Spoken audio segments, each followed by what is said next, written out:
নমস্কার বন্ধুরা, রমার রান্নাঘরে সকলকে স্বাগত। আজকে দেখুন আমি যে রেসিপিটা দেখাচ্ছি সেটা হচ্ছে প্রকৃত যারা ঝালপ্রেমী মানুষ, ঝাল খেতে ভালোবাসেন, একমাত্র এটা তাদের জন্যই দেখাচ্ছি আর কি।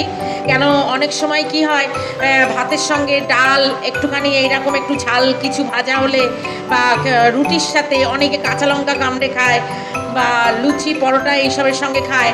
তা এই যেটা আমি দেখাচ্ছি স্পাইসি একটা রেসিপি, এটা খুব সুন্দর আর খেতেও দুর্দান্ত হয়।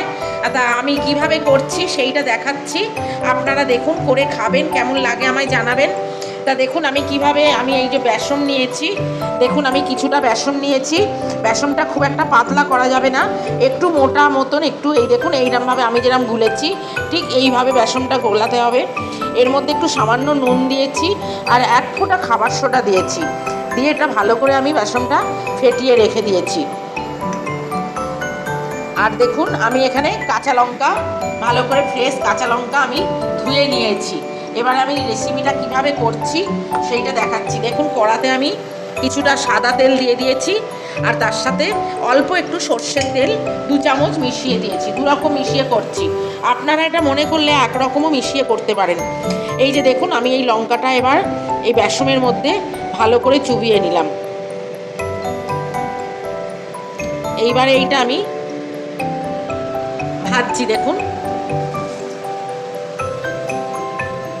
অসম্ভব সুন্দর খেতে লাগে এটা। যারা একমাত্র ঝাল খেতে ভালোবাসেন এটা তাদের জন্যই রেসিপিটা। দুর্দান্ত খেতে লাগে। আমি যেভাবে করছি ঠিক আপনারা এইভাবে করুন, করে খান, কীরকম লাগে আমাকে অবশ্যই জানাবেন। আমার চ্যানেলটাকে লাইক করবেন, শেয়ার করবেন, সাবস্ক্রাইব করবেন, পাশে বেল আইকনটা ক্লিক করে দেবেন যাতে সহজেই আমি কোনো রান্না ছাড়লেই আপনারা যাতে সহজেই পেয়ে যান।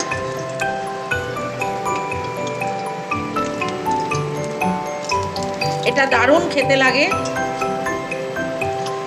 ভাতের সাথে রুটি, পরোটা, লুচি, তারপর মুড়ি, সমস্ত কিছুর সাথেই এইটা খেতে অসাধারণ লাগে।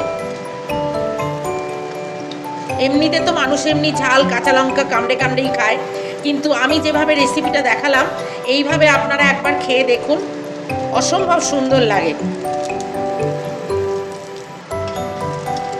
এই যে দেখুন আমার এটা লাল লাল করে এরমভাবে ভাজা হয়ে গেছে। আমি এইবারে তুলে নিচ্ছি, একটা প্লেটে তুলে নিচ্ছি। ঠিক আমি যেভাবে দেখালাম আপনারা ঠিক এইভাবে করুন, করে খান, কেমন লাগে আমাকে জানাবেন।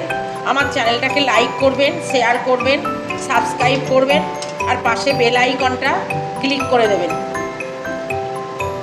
আজ তাহলে এই পর্যন্ত, নমস্কার।